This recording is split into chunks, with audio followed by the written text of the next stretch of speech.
નમસ્તે વિદ્યાર્થી મિત્રો, ઇઝી એજ્યુકેશન ફોર 3 યુટ્યુબ ચેનલમાં આપનું હાર્દિક સ્વાગત છે. આજે આપણે ધોરણ 7 વિષય વિજ્ઞાનમાં પ્રકરણ 1 વનસ્પતિમાં પોષણનો અભ્યાસ કરીશું. જેની સ્વાધ્યાયન પોથી ભાગ 1 આપવામાં આવેલી છે, જે 2024-25 મુજબ આપવામાં આવેલી છે. તો અમારી YouTube channel easy education for 3ને સબસ્ક્રાઈબ કરવાનું, લાઇક અને શેર કરવાનું ભૂલતા નહીં. ચાલો આપણે આગળ પાઠ જોઈએ.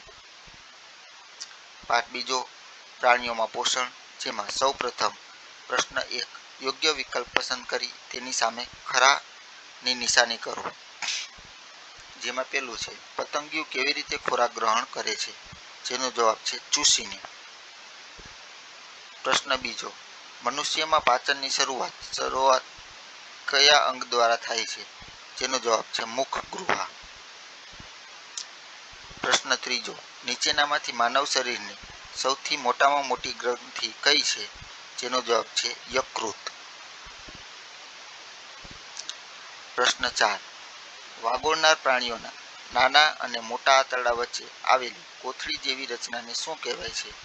જેનો જવાબ છે અધ્યાંત્ર.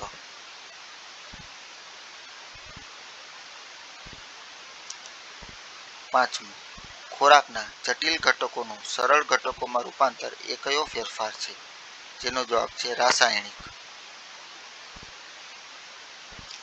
પ્રશ્ન 6, નીચે આપેલા 1 થી 4 કેટલાક ખાદ્ય પદાર્થો છે? એ ખાદ્ય પદાર્થો આપેલા છે, જેમાં લખેલું છે ઉપરનામાંથી કયું આયોડિન કસેતી વખતે વાદળી કાળો રંગ આપે છે?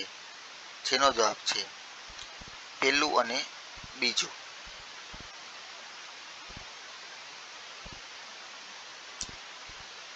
પ્રશ્ન 7, નાના આંતરડામાં રસાંકુરોના સંદર્ભે નીચેનામાંથી કયા વિધાનો સાચા છે?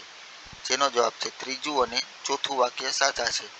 તે નાના છિદ્રો ધરાવે છે, તેમાંથી સરળતાથી ખોરાક પસાર થાય છે અને તે આંગળીઓ જેવા પ્રવર્ધો ધરાવે છે.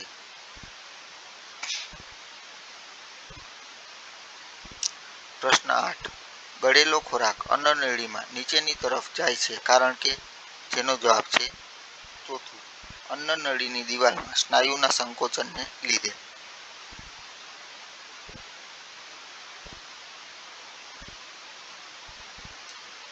પ્રશ્ન 9, મનુષ્યમાં જોવા મળતી ખોરાક ગ્રહણ કરવાની પદ્ધતિનું નામ લખો.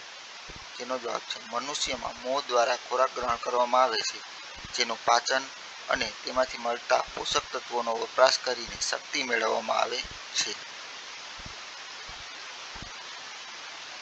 પ્રશ્ન 10, મનુષ્યના પાચન તંત્રમાં કયા કયા અંગોનો સમાવેશ થાય છે? જેમાં જવાબ છે મનુષ્યના પાચન અંગો નીચે મુજબ છે. એક, મુખ ગૃહા, બીજું અન્નળી, ત્રીજું જઠર, ચોથું નાનું આંતરડું, પાંચમું મોટું આંતરડું, છઠ્ઠું મળાશય અને મળદ્વાર.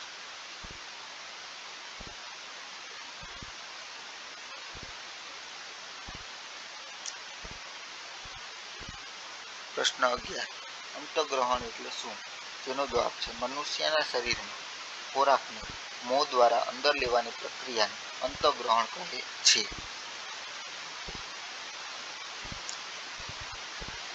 પ્રશ્ન 12, મનુષ્યના દુધિયા દાંત પડી જાય છે અને નવા દાંત આવે છે, સમજાવો. જેનો જવાબ છે મનુષ્યના દુધિયા દાંત પડી જાય છે કારણ કે નાની ઉંમરે આવતા આ દુધિયા દાંત વિષ જ હોય છે અને જે નબળા હોય છે, જેથી પડી જાય છે અને નવા દાંત આવે જે 32 હોય છે અને તે મજબૂત હોય છે.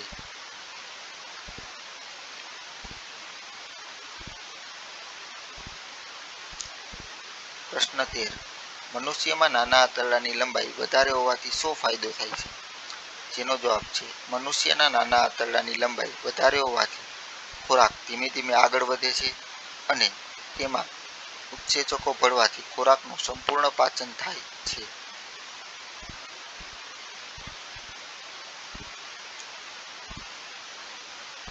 પ્રશ્ન 14, નાના આંતરડામાં જોવા મળતી પ્રવર્ધો જેવી રચનાનું કાર્ય જણાવો. જેનો જવાબ છે નાના આંતરડામાં જોવા મળતા પ્રવર્ધોને લીધે ખોરાકના પોષક દ્રવ્યોનું રસાંકુરો દ્વારા શોષણ થાય છે અને આ રસાંકુરો પાચિત ખોરાકની શોષણ સપાટીમાં વધારો કરે છે.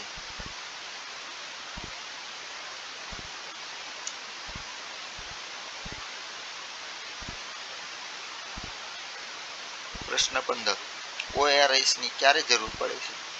જ્યારે બીમારીને કારણે કે કોઈ અન્ય કારણસર શરીરમાં પાણી ઘટી જાય ત્યારે ORSની જરૂર પડે છે.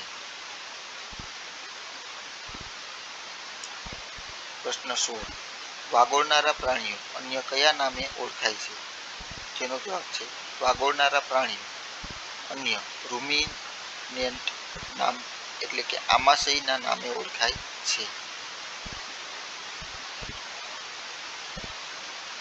પ્રશ્ન 17. વાગોળનારા પ્રાણીઓમાં અધ્યાંત્રનું મહત્વ જણાવો. જેનો જવાબ છે વાગોળનારા પ્રાણીઓમાં નાના આંતરડા અને મોટા આંતરડા વચ્ચે કોથળી જેવી રચના હોય છે જેને અધ્યાંત્ર કહે છે, જે સેલ્યુલોઝનું પાચન કરતા બેક્ટેરિયા હોવાથી તેનું પાચન ત્યાં થાય છે.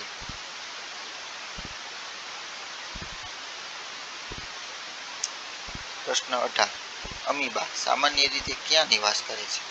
જેનો જવાબ છે અમીબા સામાન્ય રીતે તળાવ, સરોવર અને ડેમ જેવા પાણીમાં નિવાસ કરે છે. પ્રશ્ન 19. અમીબામાં સામાન્ય રીતે ખોટા પગનું કાર્ય શું છે? જેનો જવાબ છે અમીબામાં જોવા મળતા ખોટા પગ હલનચલન અને ખોરાકને પકડવામાં મદદ કરે છે.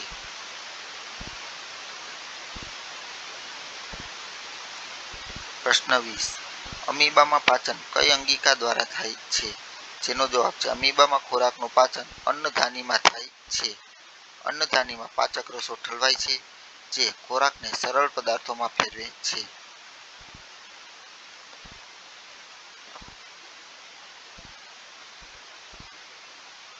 પ્રશ્ન 21. જઠર પાચન ક્રિયામાં કઈ રીતે મદદ કરે છે? જેનો જવાબ છે જઠરની અંદરની દિવાલ શ્લેષ્મ, હાઇડ્રોક્લોરિક એસિડ અને પાચક રસોનો સ્ત્રાવ કરે છે. એસિડ ખોરાક સાથે ભળે છે અને પાચક રસોના દ્વારા પ્રોટીનને તોડીને તેનું સરળ ઘટકોમાં રૂપાંતર કરે છે.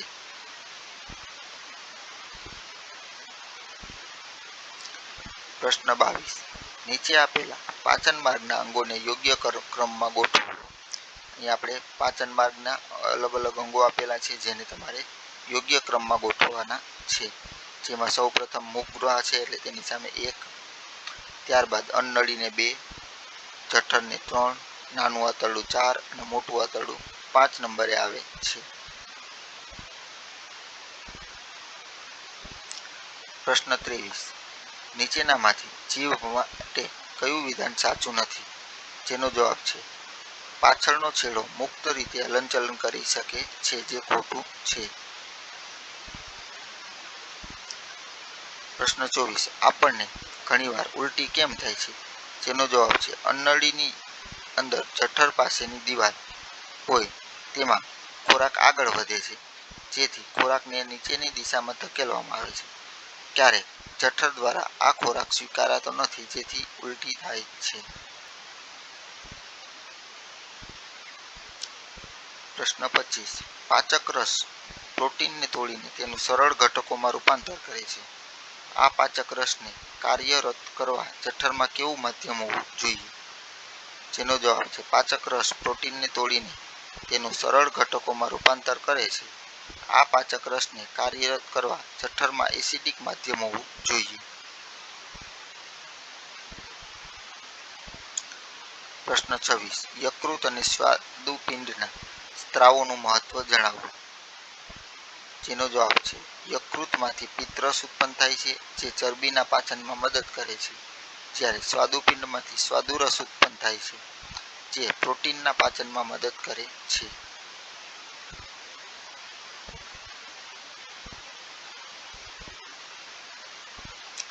પ્રશ્ન 27. જોડકા જોડો.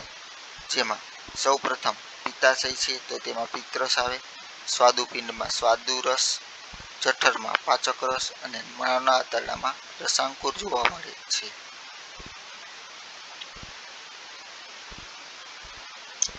પ્રશ્ન 28. નાના આંતરડામાં કાર્બોદિતનું પાચન સમજાવો. તેનો જવાબ છે અંશતઃ પાચિત ખોરાક પર પાચક રસોનો સ્ત્રાવ થાય છે. નાના આંતરડામાં કાર્બોદિતનું પાચન થઈ ગ્લુકોઝ જેવી સરળ શર્કરામાં રૂપાંતર થાય છે.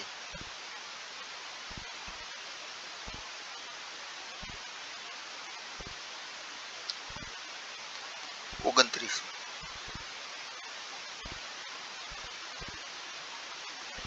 દર્શાવેલા ઘટકોના પાચન દરમિયાન રૂપાંતર રિક્ત સ્થાનમાં લખો. જેનો જવાબ છે ચરબી નું પાચન થઈ ફેટી એસિડ અને ગ્લિસરોલ બને છે. પ્રોટીનનું પાચન થઈ એમિનો એસિડ બને છે અને કાર્બોદિતનું પાચન થઈ સ્ટાર્ચ બને છે.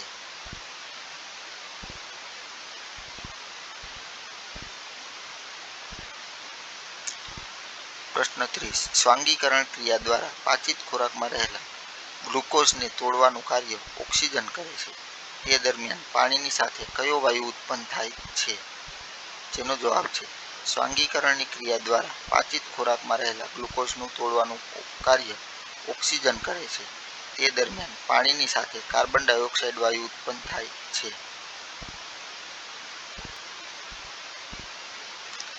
પ્રશ્ન 31 આપણને ખોરાકમાં ઘાસનો ઉપયોગ કેમ કરતા નથી? જેનો જવાબ છે કારણ કે ઘાસમાં સેલ્યુલોઝ હોય છે, જેનું પાચન આપણા શરીરમાં થતું નથી. જેથી બેક્ટેરિયા મનુષ્યના શરીરમાં હોતા નથી. આમ ઘાસનો ઉપયોગ ખોરાક તરીકે થઈ શકતો નથી.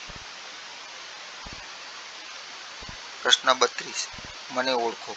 હું રસધાનીઓ સાથે સતત આકાર અને સ્થાન બદલું છું. જેનો જવાબ છે અમીબા.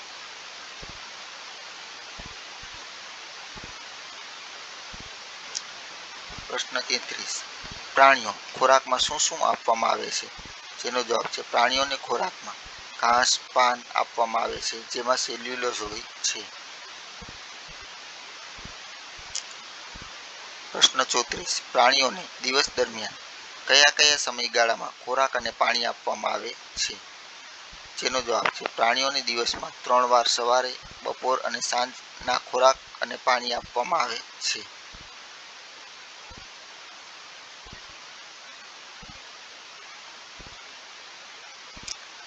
પ્રશ્ન 35 પશુઓને પાણી પીવડાવવા માટેની શી વ્યવસ્થા હોય છે? જેનો જવાબ છે પશુઓને પાણી પીવડાવવા માટે અવાડા, ટાંકી, કુંડી જેવી વ્યવસ્થા હોય છે. તેમજ નદી અને તળાવમાંથી પણ તે પાણીના સ્ત્રોત છે.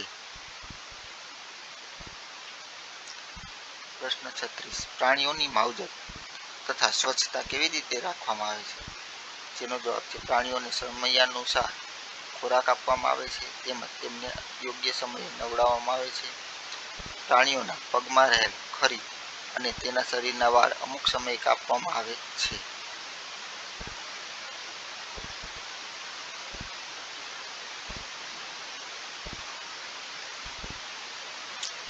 પ્રશ્ન 37 પશુઓના રહેઠાણને સ્વચ્છ રાખવા કયા કયા પગલાં લેવામાં આવે છે?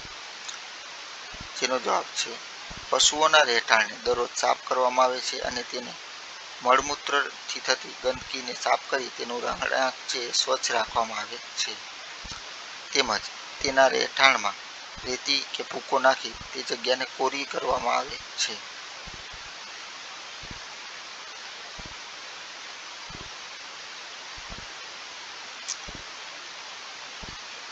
અહીંયા આપણો પાઠ પૂર્ણ થાય છે.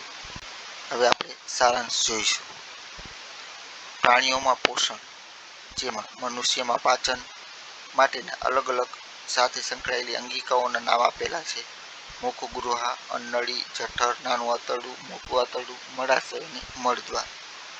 અમીબામાં ખોરાક ગ્રહણ અને પાચન, ઘાસ ખાતા પ્રાણીઓમાં પાચન, ઘાસમાં રહેલું સેલ્યુલોઝ અને વાગોળનાર પ્રાણીઓમાં આમાશયમાં રહેલા બેક્ટેરિયા દ્વારા પાચન.